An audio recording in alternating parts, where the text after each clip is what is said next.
Hello everyone, সবাইকে সোনামণি learning সেন্টারে স্বাগত। আজকের ভিডিওতে দেখতে পাবে ষষ্ঠ শ্রেণীর ইতিহাসের প্রথম অধ্যায়, ইতিহাসের ধারণা। এই অধ্যায়টি আমি খুঁটিয়ে পড়ে তোমাদের জন্য নোটস তৈরি করেছি। আমি সেই নোটস তোমাদের সাথে শেয়ার করব। তোমাদের পরীক্ষাতে যেমন প্রশ্ন থাকে ঠিক সেই রকম প্রশ্ন রাখা হয়েছে এখানকার প্রত্যেকটা প্রশ্ন খুবই ইম্পর্টেন্ট। এই ভিডিওটি প্রথম থেকে শেষ পর্যন্ত দেখলেই বুঝতে পারবে প্রতিটা প্রশ্নটি কতটা ইম্পর্টেন্ট। তাহলে চলো কথা না বাড়িয়ে শুরু করি আজকের পর্বটি। দেখো, প্রথমেই বলেছি দু এক কথায় উত্তর দাও। 1 নম্বর প্রশ্ন, প্রাচীন ভারতের সাহিত্য উপাদানকে কয় ভাগে ভাগ করা হয়? উত্তর 2 ভাগে। পরের প্রশ্ন 2 দাগ, ভারতবর্ষের দক্ষিণ অঞ্চলকে কি বলা হতো? উত্তর দাক্ষিণাত্য বলা হতো।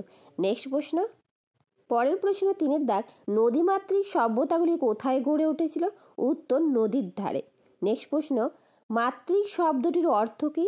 উত্তর মায়ের মতো। তাহলে মাতৃক শব্দটির অর্থ কী? মায়ের মতো। পরের প্রশ্ন 5 দাগ, মরুভূমির লোকেরা সাধারণত কিভাবে যাতায়াত করেন? উত্তর উটে চড়ে। ঠিক আছে, উট ছিল তাদের প্রধান যানবাহন। নেক্সট প্রশ্ন, সমতল অঞ্চলের লোকেরা ভাত বেশি খান কেন? উত্তর কারণ সমতল অঞ্চলে ধানের চাষ বেশি হয়। নেক্সট, রাজস্থানের লোকেরা সাধারণত কি বেশি খান? উত্তর রুটি বেশি খান রাজস্থানের লোকেরা। পরের প্রশ্ন, ভারতীয় উপমহাদেশের উত্তর দিকে কি প্রকার অঞ্চল ছিল?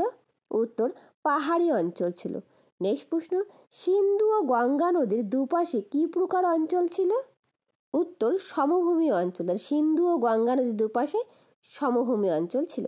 পরের প্রশ্ন, ভারতীয় উপমহাদেশকে একসময় কি বলা হতো? উত্তর ভারতবর্ষ বলা হতো। ঠিক আছে। পরের প্রশ্ন 11 দাগ, একটি নদীমাতৃক সভ্যতার নাম করো। উত্তর সিন্ধু সভ্যতা। এছাড়াও রয়েছে মেসোপটেমিয়া সভ্যতা, হরপ্পা সভ্যতা, তারপর চীন সভ্যতা। ঠিক আছে। নেক্সট প্রশ্ন, দাক্ষিণাত্যে কোন জাতির বাস ছিল? উত্তর দ্রাবিড় জাতির বসবাস ছিল দাক্ষিণাত্যে। প্রত্যেকটা প্রশ্ন খাতায় নোট ডাউন করে রাখবে। ঠিক আছে। পরের প্রশ্ন, কাবেরী নদীর দক্ষিণ অংশকে কি বলা হতো? উত্তর দ্রাবিড় দেশ। নেক্সট, দাক্ষিণাত্য অঞ্চলের সীমানা বিন্ধ্য পর্বত থেকে কত দূর পর্যন্ত বিস্তৃত? উত্তর কন্যাকুমারিকা পর্যন্ত বিস্তৃত। তাহলে দাক্ষিণাত্য অঞ্চলের সীমানা বিন্ধ্য পর্বত থেকে কন্যাকুমারিকা পর্যন্ত বিস্তৃত। ঠিক আছে। নেক্সট প্রশ্ন, পরের প্রশ্ন 17 দাগ, দাক্ষিণাত্য অঞ্চলের ভাষাকে কি বলা হতো? উত্তর দ্রাবিড় ভাষা বলা হতো। নেক্সট, কাবেরী নদীর দক্ষিণ অংশকে কোন দেশ বলা হতো? দ্রাবিড় দেশ বলা হতো, একটু আগেই পড়লাম। নেক্সট প্রশ্ন, ভারতের প্রথম কবে যাত্রী নিয়ে ট্রেন চলে? উত্তর 1853 খ্রিস্টাব্দে 16 এপ্রিল। ঠিক আছে। পরের প্রশ্ন, প্রাক ঐতিহাসিক যুগ কাকে বলে? Very very important. দেখো উত্তর, এক সময় মানুষ লিখতে পারতো না, সেই সময়ের কথা আমাদের অনুমান করে নিতে হতো। এই সময়কে অনেকে প্রাক ঐতিহাসিক যুগ বলেছিলেন। ঠিক আছে। পরের প্রশ্ন 21 দাগ, যিশুর জন্মের আগের সময়কে কি বলা হতো? বলা হতো খ্রিস্টপূর্বাব্দ। আর যিশুর জন্মের পরের সময়কে বলা হয় খ্রিস্টাব্দ। এটা মনে রাখবে। পরের প্রশ্ন, কোন ধাতু সবচেয়ে বেশি কাজে লাগে? উত্তর লোহা। লোহা সবচেয়ে বেশি কাজে লাগে। ঠিক আছে। পরের প্রশ্ন, তারপর দেখো 23 দাগ, কনিষ্ক কত খ্রিস্টাব্দে সিংহাসনে বসেন? উত্তর 78 খ্রিস্টাব্দে। নেক্সট, গুপ্তাব্দ চালু করেন কে? উত্তর গুপ্ত সম্রাট প্রথম চন্দ্রগুপ্ত গুপ্তাব্দ চালু করেছিলেন। নেক্সট, কার রাজা হওয়ার সময় থেকে হর্ষাব্দ চালু হয়? উত্তর হর্ষবর্ধনের রাজা হওয়ার সময় থেকে হর্ষাব্দ চালু হয়। নেক্সট প্রশ্ন, শিলালেখ কাকে বলে? উত্তর পাথরের গায়ে খোদাই করা লেখাকে শিলালেখ বলা হয়। ঠিক আছে। পরের প্রশ্ন 27 নম্বর, হর্ষবর্ধন কত খ্রিস্টাব্দে সিংহাসন আরোহণ করেন? উত্তর 606 খ্রিস্টাব্দে হর্ষবর্ধন সিংহাসন আরোহণ করেছিলেন। ঠিক আছে। নেক্সট প্রশ্ন 28 দাগ, বিভিন্ন শাসকদের গুণগান লেখা হিসাবে খোদাই করা হলে তাকে কি বলা হতো? তাকে প্রশস্তি বলা হতো। নেক্সট প্রশ্ন, প্রশস্তি শব্দের অর্থ কি? উত্তর প্রশস্তি শব্দের অর্থ হচ্ছে গুণগান করা। পরের প্রশ্ন, হর্ষচরিতের রচয়িতাকে?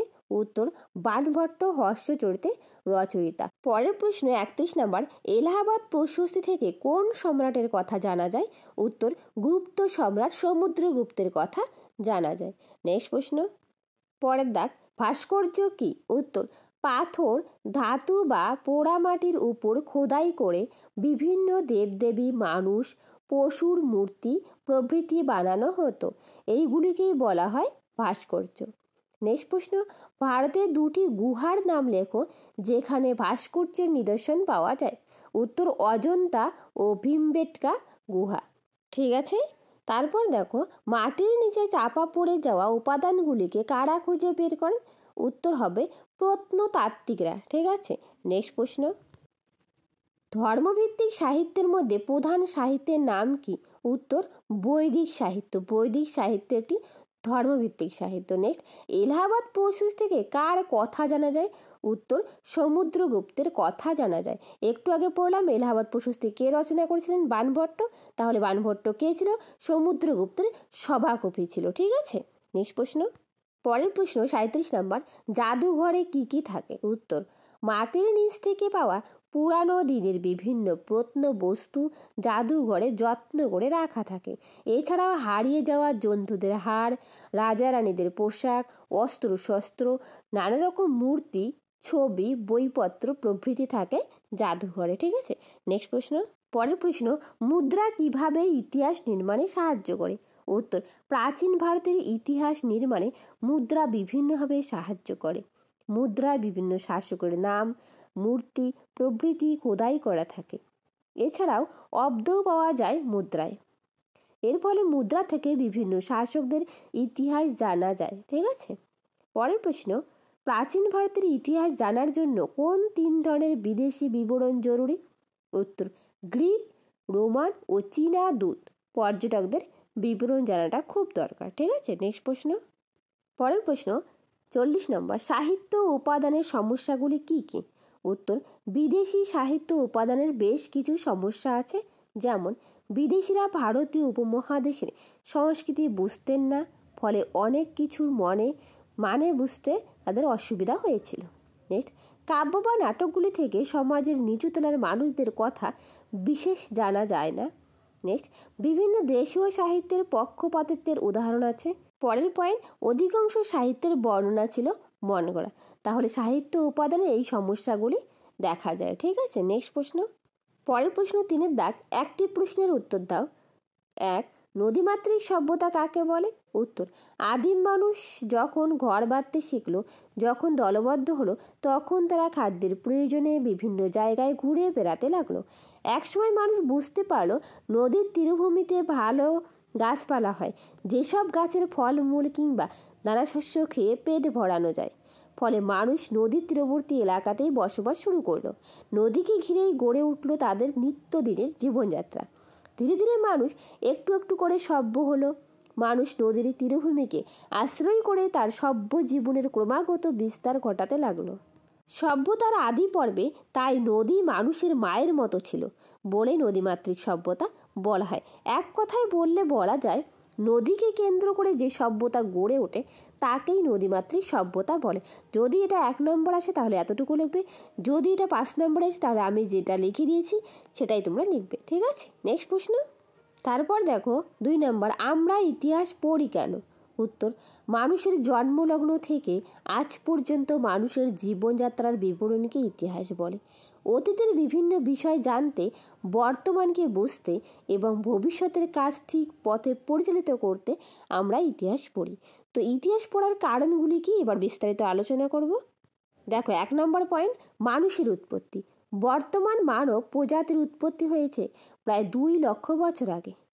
প্রায় 26 লক্ষ বছর আগে আদিম মানব প্রজাতির জন্ম হয়। এই প্রজাতির সম্বন্ধে জানতে আমাদের ইতিহাস পড়া দরকার। পরের পয়েন্ট, জীবন যুদ্ধ। আদিম যুগের মানুষদের বেঁচে থাকতে হয়েছে যেমন ভূমিকম্প, ঝড় বৃষ্টি, তুষারপাত প্রভৃতি প্রাকৃতিক দুর্যোগ, বজ্রপাত এবং হিংস্র প্রাণীদের বিরুদ্ধে সংগ্রাম করে। এসব জানতে গেলে ইতিহাস পড়তে হবে। ঠিক আছে, পরের পয়েন্ট, সভ্যতার পথে অগ্রসর। আদিম মানুষ ছিল পশুর মতো। তারা সেই অবস্থা থেকে কিভাবে সভ্যতার পথে অগ্রসর হয়েছে তা জানার জন্য ইতিহাস পড়া খুব দরকার। এই ছিল আজকের পর্ব। এখানে যে সমস্ত প্রশ্ন রাখা হয়েছে সবগুলো ইম্পর্টেন্ট প্রশ্ন। তোমরা প্রত্যেকটা খাতায় নোট ডাউন করে রাখবে, ঠিক আছে? বারবার বলছি। তো তোমাদের যদি ভিডিওটা ভালো লেগে থাকে তাহলে একটা লাইক, শেয়ার অ্যান্ড কমেন্ট করবে। পরে দেখা হবে নতুন আরেকটা ভিডিওতে। Thank you.